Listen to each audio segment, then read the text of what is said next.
श्रीनाथ जी का स्वरूप परमानंद प्रदान करता है।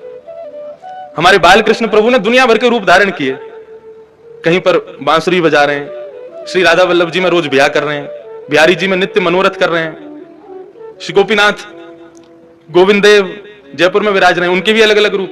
लेकिन श्रीनाथ जी का जो रूप है, स्वरूप है, इसमें सब विराजमान है, सब विद्यमान है, क्योंकि ये वास्तविक आनंद स्वरूप है।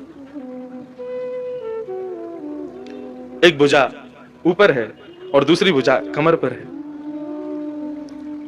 किस भाव से? सावधानी से सुनिए कथा बिल्कुल।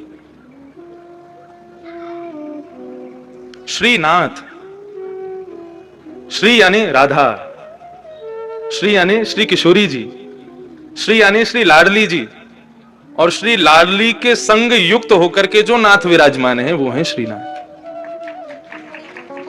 सुन, वे तो पहली ताली बजा रहे हो, बात तो पूरी करने दो हमको, जल्दीबाजी मत करो। अब तो पंडाल भी अपना, समय भी अपना, कथा भी अपनी, उत्सव भी अपने, पूरे दिन, पूरा दिन है अपने पास। खूब भाव से सुनो कथा। वृंदावन में जो दर्शन नहीं है वो दर्शन श्रीनाथ जी में है। कैसे? आप लोग सब बाहर से पधारे हैं, इसलिए मैं जो अपने गुरुजनों से, जो अपने बुद्धिजीवियों से जो मैंने सुना, तो मैं कह दूं यहां पर। वृंदावन में किशोरी जी ठाकुर जी के बगल में विराज रही हैं, और स्वरूप में नहीं है, केवल नाम के रूप में श्री राधा रानी विराजती हैं वृंदावन में। जब देखी वृषभानुजा हिय विच उठी है हुक, वंशी रह गई हाथ में फिर ना लागी फूंक। वृंदावन में श्री किशोरी जी अपना स्वरूप नहीं दिखाती। क्यों? क्योंकि एक बार ठाकुर जी मुरली का नाद कर रहे थे, तो एक मयूर मोर नृत्य करता हुआ ठाकुर जी के सामने आया और ठाकुर जी को इशारा करने लगा, चलो हम आपको किसी से मिलवाने ले चले। भगवान बोले, किससे मिलवाने ले चलो? चलो तो सही। लेके गया तो एक कुंड में एक गोपी कुंड का जल भर रही थी, तो मयूर इशारा करता है, इनको देखो, इनसे मिलवाने लाए हैं। भगवान बोले, कौन है? मयूर बोला, खुद ही देखो। अब ठाकुर जी खूब उमड़ घुमड़ करके वेणु बजा रहे हैं, ऐसे ऐसे तान बजामे कि भाई ये घूम के गोपी देखे तो इसका चेहरा दिखे।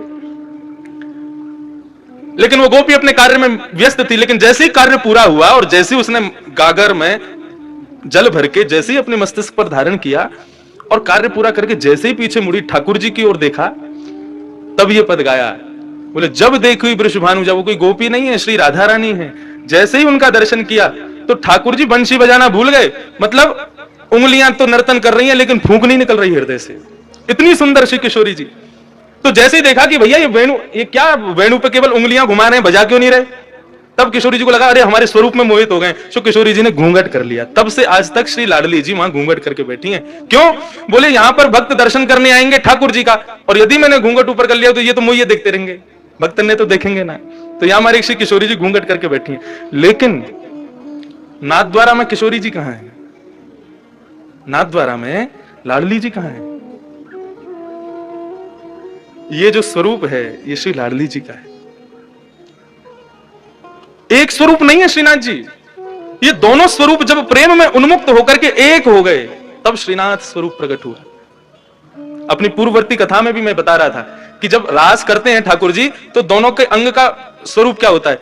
बोले, श्री किशोरी जी तो ऐसे नृत्य करती हैं, ये भाव है उनका, ये सदैव ऐसे ही नृत्य करती हैं।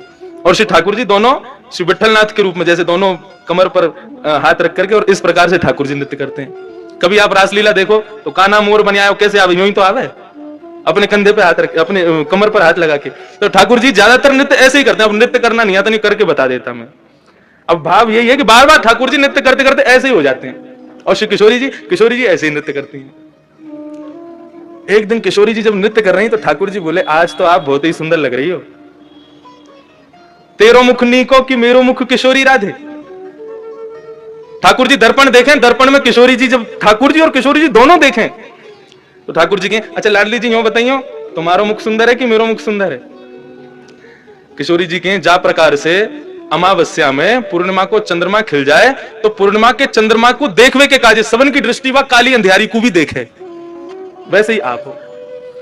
बोले, आप तो ऐसे कार्य हो, आपको कोई देखो तो चाहे ना। लेकिन हम जब गौरांगी अपना पूर्ण रूप लेकर के आपके बगल में विराज जाए ना, तब लोग आपको देख लें हमारे मारे। ऐसा ठाकुर जी के संग विनोद करें श्री किशोरी जी। तो उस दिन ठाकुर जी बोले, आज तो आप बहुत ही सुंदर लग रही हो। राधा रानी बोली हम तो सुंदर हैं ही हैं, बता कहाँ रहे। ठाकुर जी बोले लेकिन हमारी इच्छा है कि आप हमारे सन्निकट आ जाओ, आप हमारे नजदीक आ जाओ। किशोरी जी बोली देखो ये सब सखियां नाच रही हैं, सब नृत्य कर रही हैं, सब रास कर रही हैं, अब हम इन सबन के सामने आपके समीप आमे ना तो हमको नेक कष्ट हो गए। सो किशोरी जी तो आमे नहीं, ठाकुर जी बार बार ऐसे नाचते नाचते उनके बगल में पहुंच जाए कि हमारे पास आमे। लेकिन ललिता, विशाखा और श्री यमुना, इन तीनों के हृदय में यह भाव आया कि ठाकुर जी की बड़ी इच्छा है रही है श्री किशोरी जी के आलिंगन की, हृदय से लगावे की, लेकिन हम लोग उनके संकोच के मारे कर नहीं रहे। सो तीनों नृत्य करते करते वहां से अंतर ध्यान हो गए ताकि हमारा संकोच दूर हो जाए, हमसे जो संकोच है वो दूर हो जाए। जैसे ही तीनों वहां से प्रस्थान किए, ठाकुर जी ने और श्री लाली जी ने देखिए अब कोई ना है, अब तो समीप आ जाओ हमारे, आपको स्वरूप इतना बढ़िया मनमोहक लग रहा है। श्री किशोरी जी तो ऐसे नृत्य करते करते और ठाकुर जी ऐसे नृत्य करते करते जैसे ही आकर के आलिंगन कियो है, सो आधो स्वरूप तो श्री किशोरी जी को और आधो श्री ठाकुर जी को श्रीनाथ रूप में प्रकट हो गए। बोलो श्रीनाथ प्यारे की जय। आप कभी गर्मी में यहां आना, मैंने तो अनुभव किया है, ठाकुर जी की जो उठी हुई भुजा है वो श्री राधा रानी है, और उस भुजा को जब आप देखेंगे तो उस भुजा में आपको गौर वर्ण का दर्शन होगा। अभी तो ठाकुर जी ने पूरा अंग ढका, केवल मुखमंडल दिखाते हैं, लेकिन कभी गर्मी में आप आओगे तब ठाकुर जी के श्री अंग का दर्शन कीजिएगा, आपको श्री किशोरी जी भी दिखेंगे।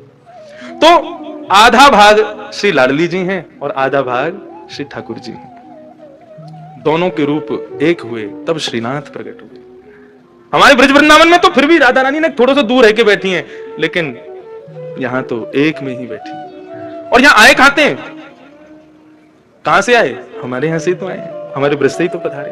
कल यहां पर प्रेस कॉन्फ्रेंस हो रही थी तो हमारे प्रेस के सब भाइयों ने हमसे पूछा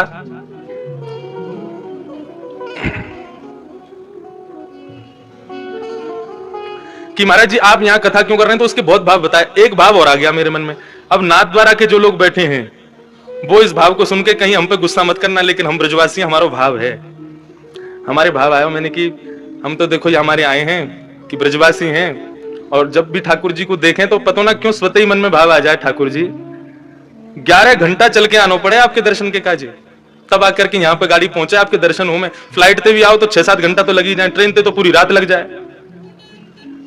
हम ब्रजवासी आपके प्राण धन है, आप ही कहो ब्रजवासी वल्लभ सदा मेरे जीवन प्राण। श्री गोवर्धन कभी कभी आपके बगैर सुनो लगे, तो हम ब्रजवासी पर कृपा करो, बहुत दिना विराज लिए राजस्थान में, अब जल्दी ब्रजधाम वापस चलो। हमारे हृदय में तो ये भाव आ जाए। तो प्रेस वाले क्या बोले, आप हमारे ठाकुर जी को चुरावे आए हो यहाँ पे? मैंने भैया चुरावे तो ना आए। बोले हमारे ठाकुर जी कहीं ना जाएंगे, अब संभव ही ना है, वो तो यहीं रहेंगे, यहाँ से कहीं नहीं जाएंगे। मैंने कि आप काहे को गुस्सा रहे हो, मतलब ठाकुर जी गए तो आप कौन से यहाँ रहोगे, आप भी आओगे, और मैंने हम सब ब्रजवासी सब आपका स्वागत करेंगे, पधारो भैया हमारे ब्रज में पधारो।